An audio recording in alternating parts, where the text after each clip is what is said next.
Greetings. If you're watching this, it can only mean that you've enrolled in an online history course at Collin College. My name is Dr. Ryan Pettengill, and I'll be your professor for the semester. And the purpose I have in this video is to familiarize you with the guidelines, expectations, and requirements for the semester.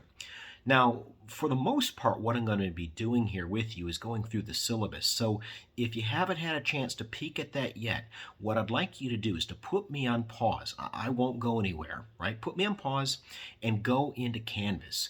Log in, click on our class, History 1301, and then click on the button. It's on the left-hand side of the screen entitled Concourse Syllabus. That's where I am, and that's what I'm going to be taking you through here momentarily. So put me on pause if you need to. Okay, everybody got that syllabus in front of you. Good.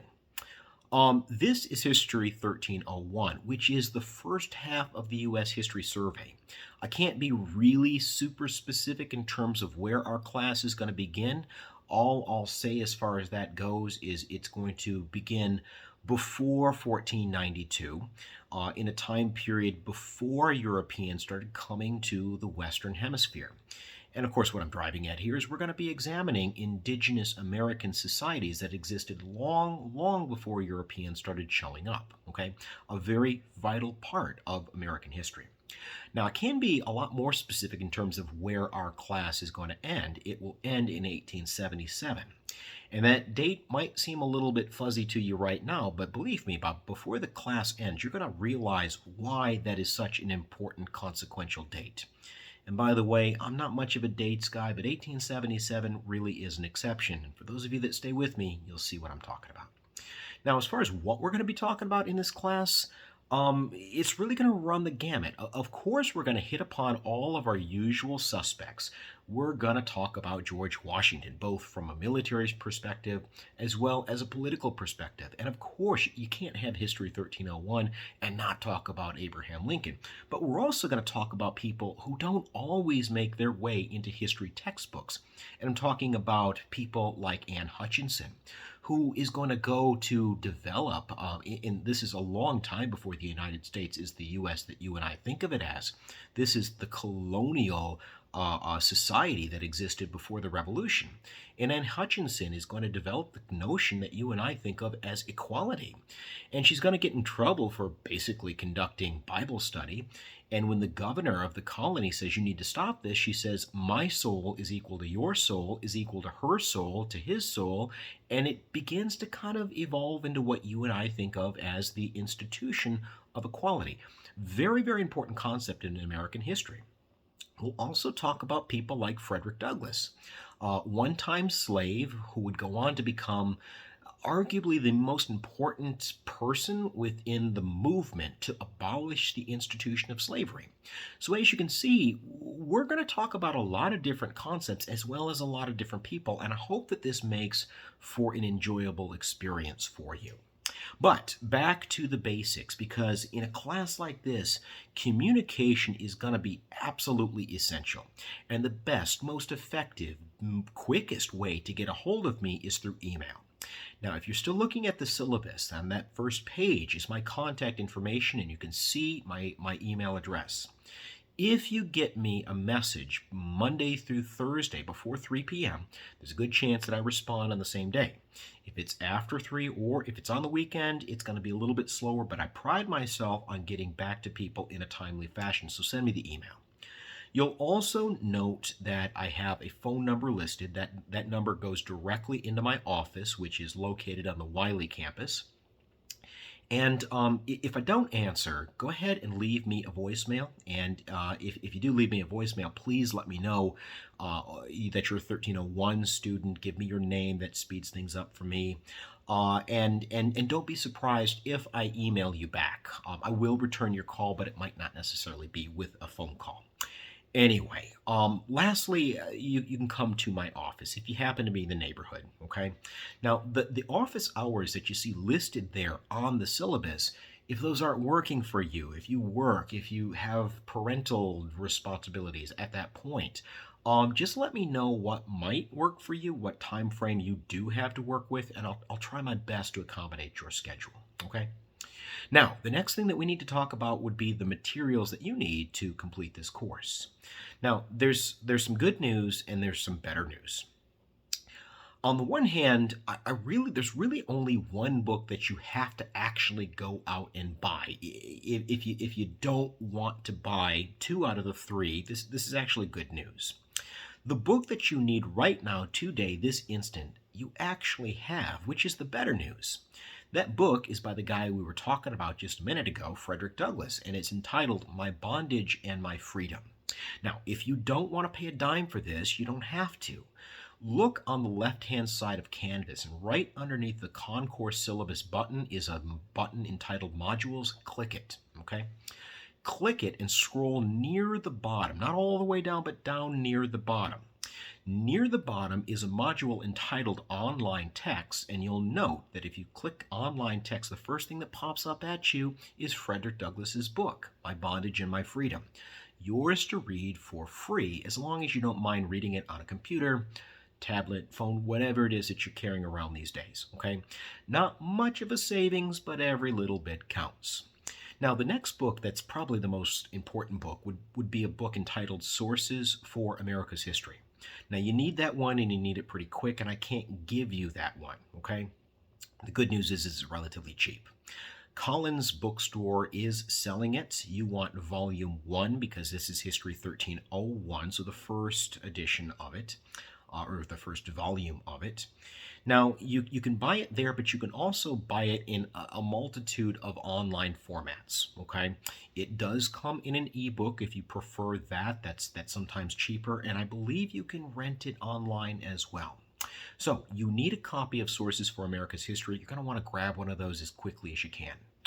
The last book that's required is a book by Paul E. Johnson, and the good news here is that you don't need it tomorrow and you don't need it next week, but you are going to need it eventually.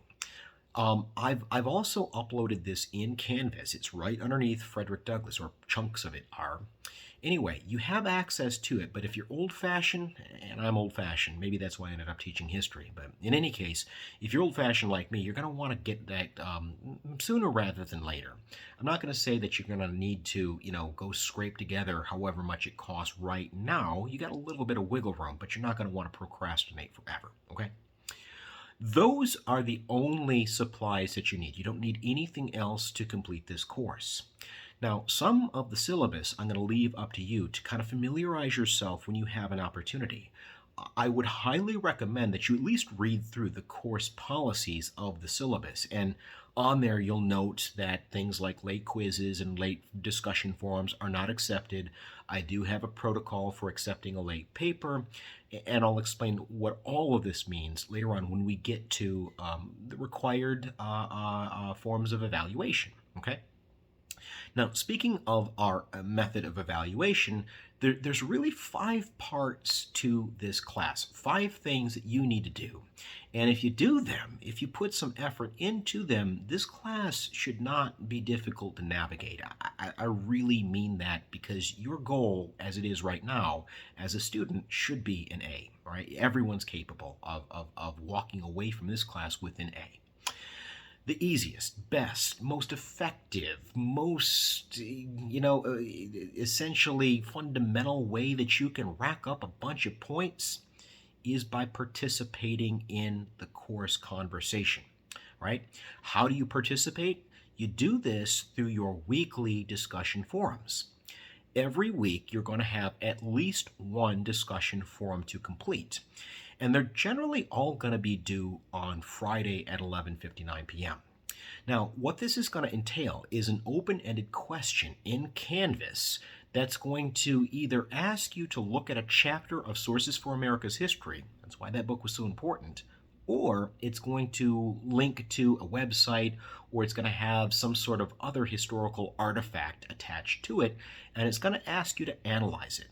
Now, what these artifacts are eyewitness first-hand accounts of a historical event, okay? So maybe it's a newspaper article, maybe it's a government report, maybe, and this is sometimes the case in our class, maybe it's a political cartoon.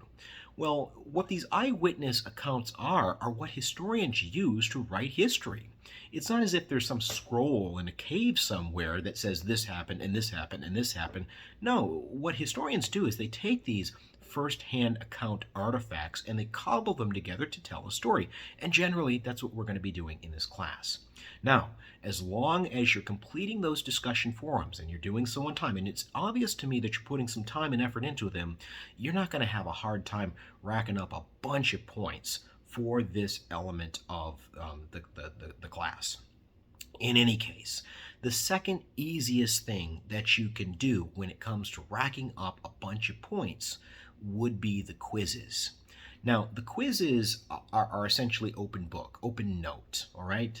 And a lot of times, as a matter of fact, most times, what this is going to involve is a document, a primary document, first-hand account, being attached to the quiz itself. And it's going to ask you to read the document and analyze it and use that document to answer the question in those quizzes. Now, you're going to see 6 quizzes over the course of the semester. You're only responsible for 5. Now, what that means is if you do all 6 and you do them all well, you can earn up to 3 points of extra credit, okay? So there's a lot of different ways that you can get to your goal, which I said, again, should be an A.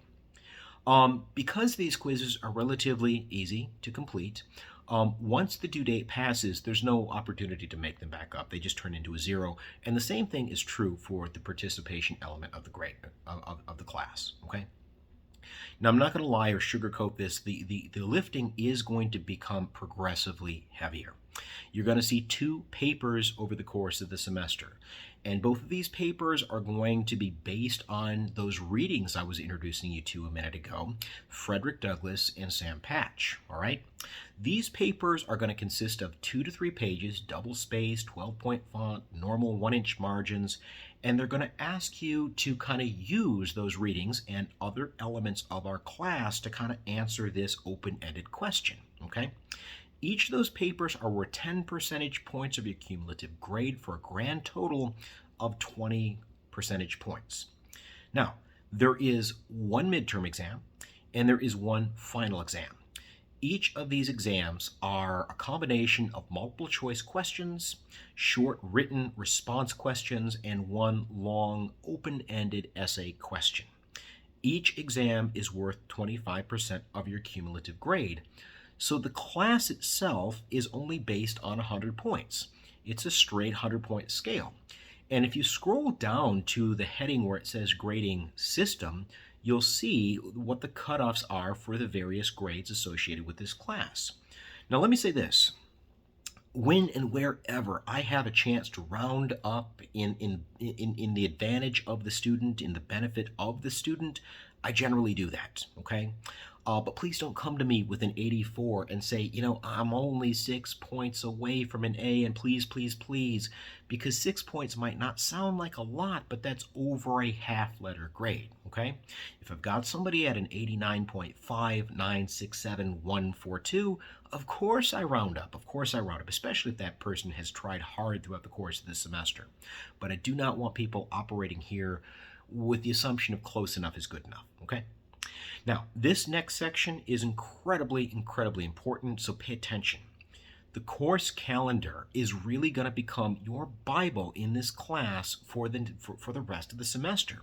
And it's really important that you check in, again, at least on a week-by-week basis, so that you see not only what topic we're talking about, but what reading assignment, what video lectures you need to watch, and of course what written assignment there is for you to complete and when you have to complete it by. Okay, so we don't need to go through this line by line, but let's just look at week 1. Okay, you can see that you've got a quiz that you need to complete, and you can see its due date. You also see that you need to participate in a discussion forum, and you can see when that discussion forum is due. If you go down the list, you'll note when other quizzes are due, when papers are due, when midterms are going to be due, so on and so forth. So when I say this needs to become your Bible, that's what I mean. And generally speaking, the people that don't do well in this class or just out and out fail it, are not the people that were, not good at history.